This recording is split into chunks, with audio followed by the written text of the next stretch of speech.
Who Killed Tupac? Keefe D confesses to involvement in rapper's murder after cancer diagnosis. The self-proclaimed Compton Kingpin speaks candidly about the incident. Multiple publications have reported a story regarding the murder of Tupac Shakur and the confession of an alleged accessory to the incident, Dwayne Keith Davis, better known as Keefe D. Interviewed for the American crime documentary Unsolved, The Tupac and Biggie Murders. The episode was broadcast back in May and sees Davis speak candidly about being a witness to the murder. The self-proclaimed Compton Kingpin begins by explaining that he has cancer granting him immunity from prosecution, hence why the confession comes 20 years later. Davis explains that he was sat in the front passenger's seat, next to Terrence Brown, who was driving, while DeAndre Smith and Davis's cousin, Orlando Anderson, were sitting in the back, all members of the gang, the Southside Crips.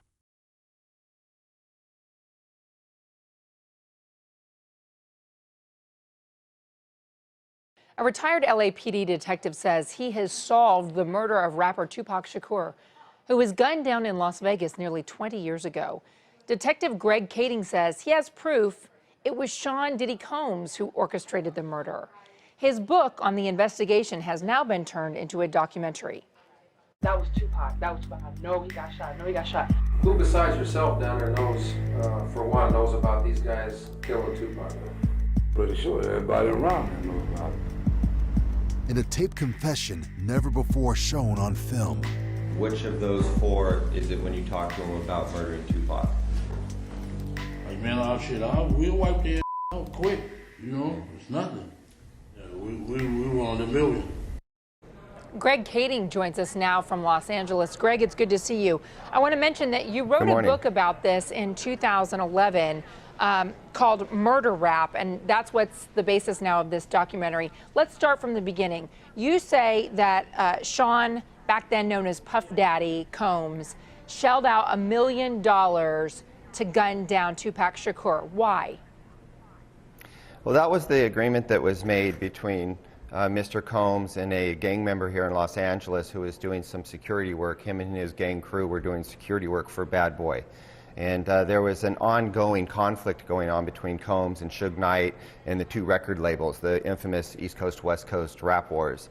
And the conflict just continued to exacerbate. People were getting shot, there were armed confrontations, and then it culminated in a situation where Sean Combs knew that he was being hunted down by Suge Knight out here in Los Angeles. So he solicits the help of these Southside Crip gang members, in particular a guy named Keefe D, who confessed to this whole thing in order to get rid of Suge Knight and Tupac Shakur to kind of protect himself. It was a preemptive strike, so to speak. Greg, did he confess to that while you were actively on the force investigating the murder?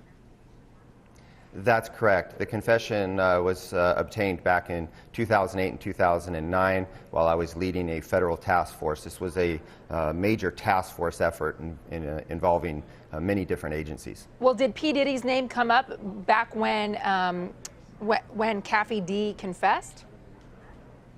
It did. Well, Sean Combs' name came up from the very beginning of these investigations back in 1996 and 1997.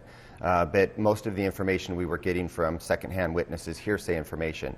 We weren't able to corroborate that story until we got the confession of Keefe D in 2009. He was one of the occupants of the vehicle in Las Vegas that pulled alongside and shot Tupac. So why is Diddy still out? I mean, why hasn't there been an arrest?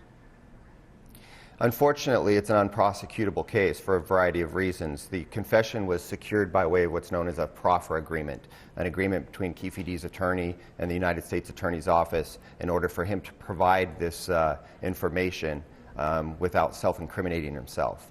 And so he's out of the equation. Everybody else that was involved in this conspiracy, there was a total of 6 people involved, and 4 of those people are dead. So now we're left with Keefe D, who's providing the story and the confession, and of course Sean Diddy Combs. And Combs has denied this over the years, but he was very specific following the publication of your book. He said it was pure fiction and completely ridiculous. You go on to say not only did Tupac fall to this East Coast, West Coast rivalry, but Biggie Small's death was actually punishment for Sean Puffy Combs' involvement in taking down Shakur. That's correct. The retaliation here in Los Angeles 6 months after Tupac Shakur was killed was a solicitation by Suge Knight to have a member of Bad Boy murdered, which would be Christopher Wallace, Biggie Smalls. So his murder was a retaliation for what had happened in Las Vegas 6 months earlier. Hey, have you, Greg, ever felt like your life was in danger for continuing to investigate this, for continuing to write about it and to talk about it publicly? Not at all. I'm very, very confident in the evidence that we obtained, very confident in our investigation.